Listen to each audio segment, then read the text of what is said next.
So the NBA trade deadline 2019 is passed, and I'm going to be discussing the Eastern Conference.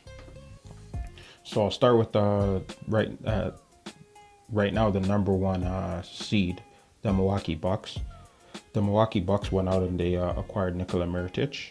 The Bucks right now are on a 5-game win streak. They're 9-1 their last 10. I think Mirotic is going to help him, even though last I knew he was injured. But he's probably, I think he was close to coming back. He had like a calf injury or something like that.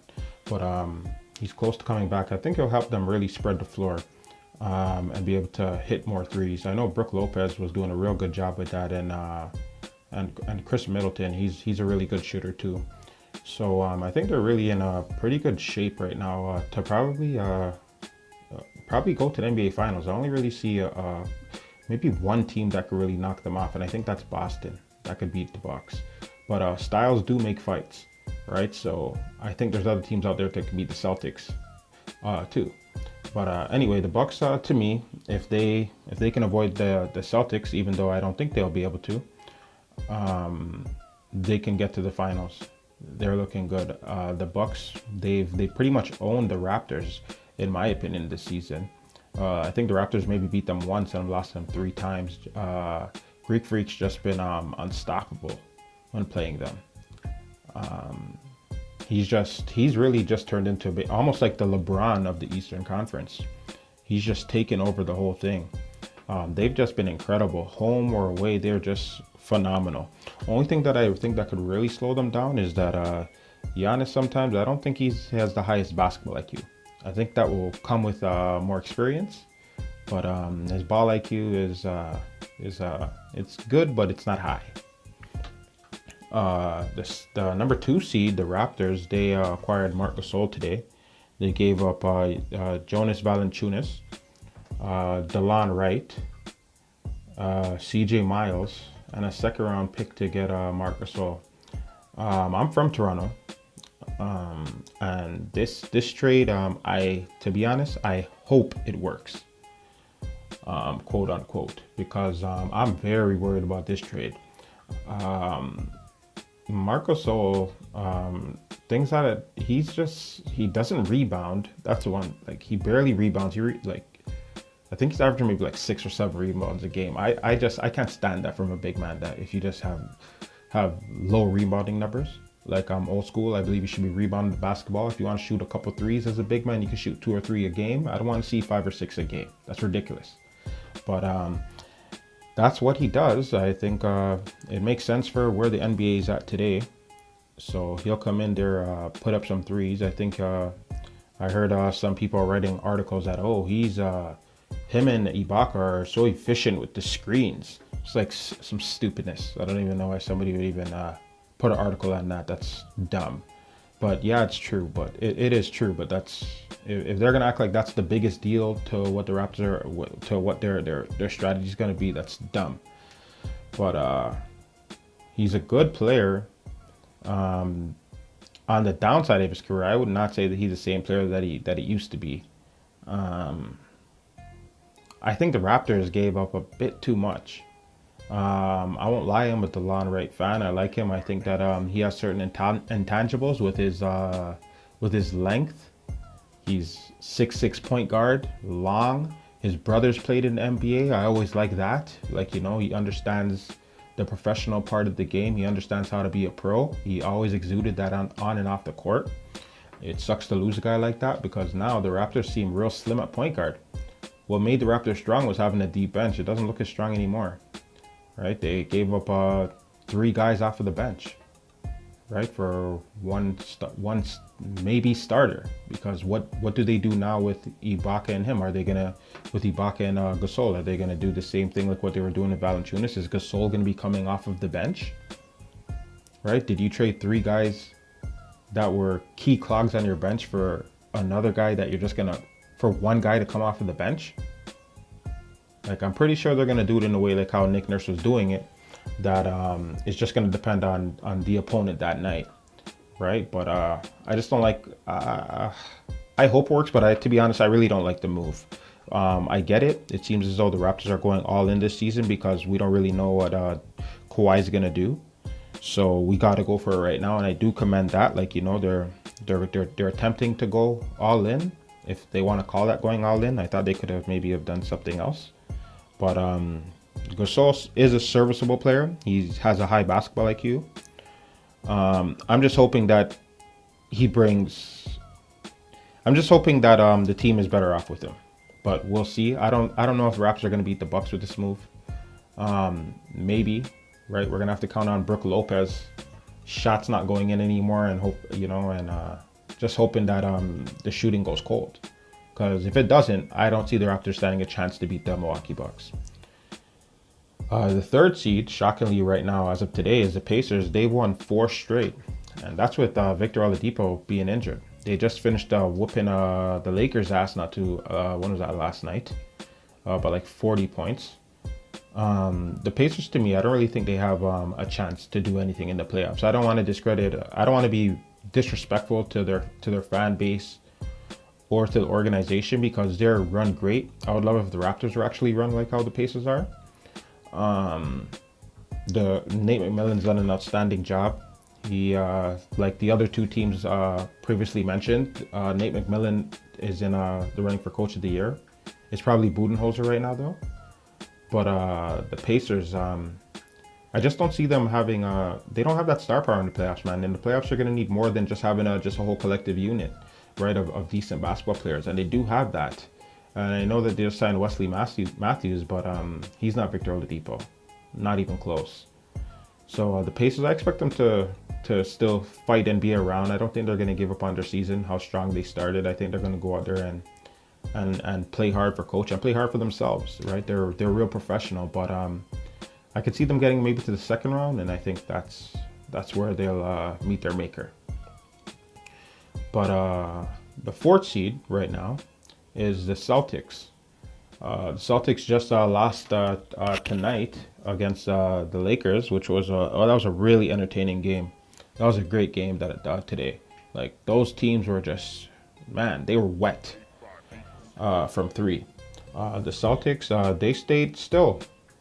I guess they don't want to. The Celtics really came off to me like they're preparing for the summer.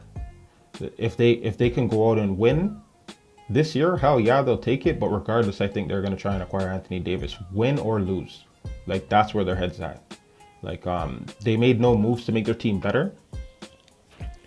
I heard talk that, because basically getting Gordon Hayward and Kyrie Irving back from a team that didn't have him in last year's playoffs those were acquisitions. I don't believe so.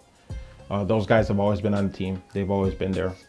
I understand why the Celtics wouldn't make moves, right? They've got, it seems as though they have a good nucleus of talent, but at the same time, some of that talent isn't really happy.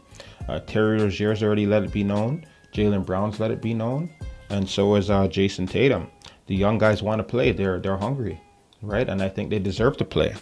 If I was honestly the Celtics, even though probably a lot of people wouldn't agree with me, because Kyrie Irving, in my opinion, is a top 10 NBA player, arguably the best point guard in the NBA. But I would get rid of him, or not even I would have traded him probably for Davis, because now what they're gonna have to do in the offseason, if they still feel the same way about it, they're probably gonna have to give up Tatum and Brown for him, which I wouldn't want to do, because Kyrie Irving, to me, still hasn't proved that he could lead men. I haven't seen it yet.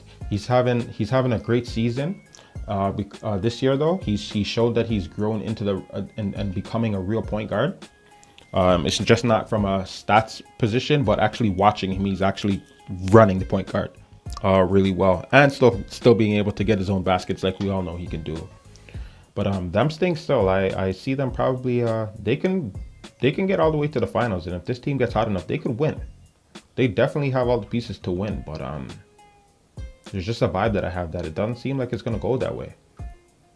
I think the Celtics are more than likely going to get I think if they see the Bucks in the second round, I think they'll beat the Bucks and get to the Eastern Conference Finals. But I think if the Celtics see the Raptors in the playoffs, the Raptors are going to beat their ass. I don't think the Raptors fear the Celtics at all. And I think with Marc Gasol, because I was critical of him earlier, I think Marc Gasol is the type of guy that would he's the type of guy that'll make the Raptors match up even better with the Celtics, because Gasol and Horford are almost a wash. You know, they're very they're pretty similar of what they kind of bring to their teams, and I think Marc Gasol is really gonna help them in if they did see the Celtics in the playoffs. But now with the last team that I want to touch on, because I believe it's a 5-team race in the East, really a 4-team race. I just don't want to really disrespect the Pacers. But the Philadelphia 76ers, they made great moves. They made the best moves during the trade deadline. They got Tobias Harris. He's gonna fit in so nicely into their starting lineup. That's the type of guy you don't really even have to drop nothing for him. He's just a real basketball player, man. Like, and that guy's just consistently getting better. I never thought that he would be this player, like how he's become. When he was on Orlando, I definitely saw the growth in him and him developing. But man, what he's become, and I think he was even on, was he? He went from Orlando to Detroit. Yeah, so yeah, when he was on Orlando, right? He was good, man. But I never seen him turning into this. That just goes to show like how hard that guy works on his game. He's a really good player. And I know that guy, a lot of people support that dude because people like the way he goes about his business, as do I. They also made other moves. So they got rid of Marco Fultz, which I think is a good move. I'm not really like, I'm not one to make fun of mental illness or any one of those things, but I don't want that on my basketball team, to be honest. To build a champion, that's not going to work at all. So them being able to trade Marco Fultz and bring back first round picks and they got Jonathan Simmons back.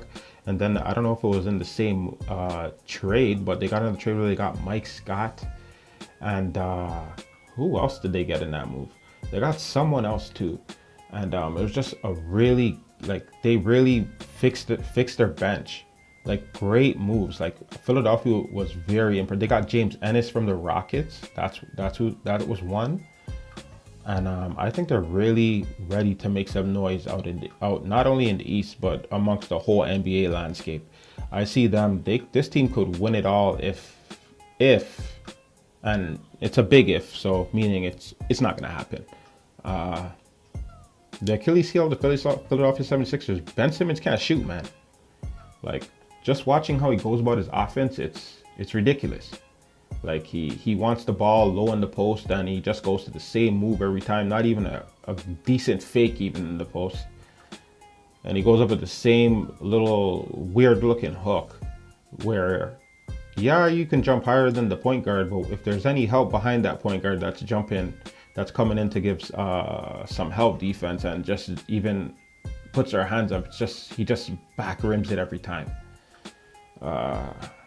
He's really got to work on his game. He should have been working on his game. Should have been more ahead of than where it is right now. For all the hype that came with him, how's hype coming from a guy and you can't even shoot? Like, that's just ridiculous. So I think that's really going to hold them back too. I think the team that they really probably don't want to see is I don't think they want to see Boston, but I really think that they don't want to see Toronto Raptors. Toronto Raptors have pretty much owned this team for a good while now. Raptors have no fear of anybody in their division. The Raptors feel like that division's theirs, and if they see any of those teams in the playoffs, that they'll kick their ass. And I do agree with that. I think the Raptors are only just really trying to not avoid, but the bad matchup for them is Milwaukee. But Philadelphia, I think Philadelphia can beat Milwaukee. Like I was saying, styles make fights. I think they can beat Milwaukee if they see them. But any one of those other Atlantic Division teams, I think, know them well enough to where they'll give them a problem. Right, and even though they might not know the new players that they're bringing in, they know what that team's built around. And yeah, Embiid's a top 10 player. He's gonna get his, but nobody in the Atlantic Division fears Ben Simmons. But that's basically the video. Trade deadline was very interesting, especially in the East. It's good to see the East really going for it in 2019, and we'll see what happens. Like, share, and comment on the video. I make one of these videos every day. I'll be making another one tomorrow. Looking forward to seeing you guys. Peace.